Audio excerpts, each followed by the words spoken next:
What is the metaverse, and how will it change the world? It might not exist yet, but the metaverse looks set to be a hot topic in 2022. Here we speak to a digital expert about what it is and the possibilities it could create when it finally becomes a reality. Billions are being invested in building it, and tech tycoons are calling it the future. But what exactly is the metaverse?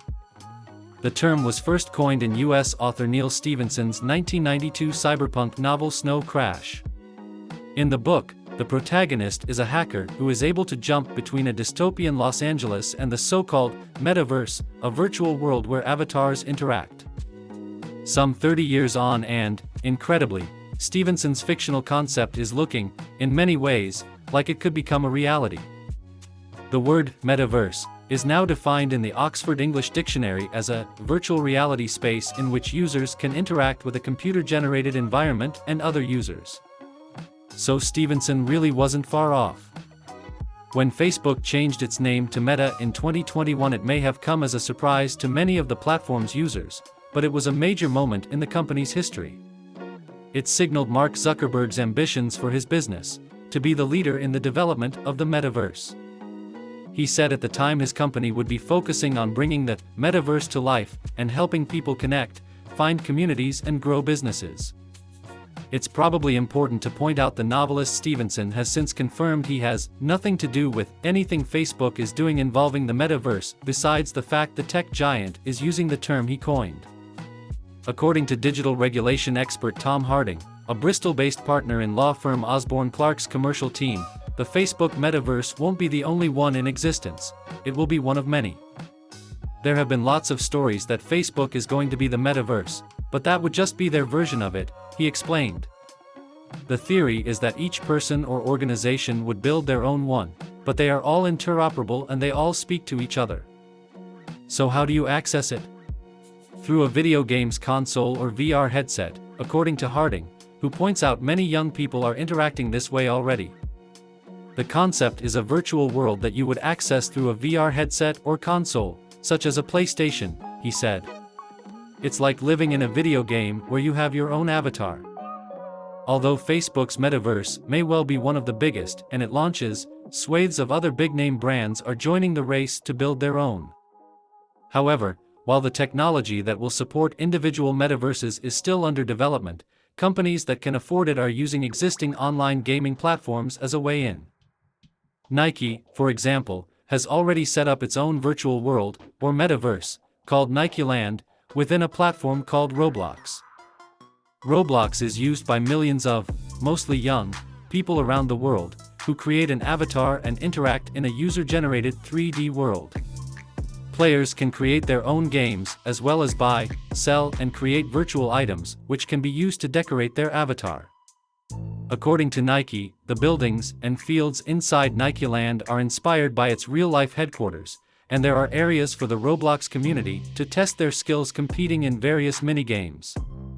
A digital showroom also allows players to deck out their avatar with special Nike products. But Nike and Facebook aren't the only ones jumping on the metaverse bandwagon. Last year, ITV and John Lewis launched their own metaverse within the video game Fortnite. ITV's I'm a Celebrity experience in Fortnite Creative allowed players to take on their very own challenges in a virtual version of the castle where the show is filmed. For John Lewis, there was a virtual shop where players could obtain supplies and power up Christmas lights for their virtual camp. In the longer term, the idea is that you could walk from one brand's metaverse into another, explained Harding. We will have this digital interconnected world where you will have an avatar and you will go into Nike's metaverse, for example, to buy something and it will be delivered to your door. How the metaverses will connect is still a mystery, but it is likely an organization such as Facebook will develop a standard, according to Harding. There is no understanding yet of how they will be connected, but they all speak to each other and join together to be the metaverse, he said. It's a digital concept and in 10 years' time, or whatever, we will have this digital interconnected world. The use of the metaverse for retailers is clear to see, but it could also be used for events and virtual meetings, Harding points out. He doesn't believe it will replace face-to-face gatherings, but could work alongside them. I hope it will work alongside live events, he said. For example, anyone could go to a Taylor Swift concert in the metaverse, and you don't have to leave your own house. But there will always be demand to see performances in person too. You will probably have the real thing in the concert venue, and then you would probably have a duplicate version going on in the metaverse. So you could have live participants and virtual participants. For smaller firms, the commercial opportunities as yet are limited. But as the metaverse develops, it will erase the issue of geography for business interaction. According to Harding, 2022 will see growing numbers of companies getting on the metaverse train. I think more people will start to build their own little metaverses, and it will start to become more of a reality. At the moment, it is still slightly theoretical for the majority of people. Some 31 years on from the launch of the World Wide Web to the general public, it remains unclear whether the metaverse will enjoy the same meteoric rise of the internet. Harding believes it will be significant, but building the technology will take time and huge sums of money.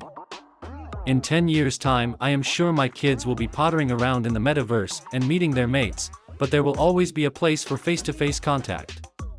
Companies are spending a lot, and there is a lot of behind-the-scenes investment in the technology to support it. You need to build it first and then exploit it.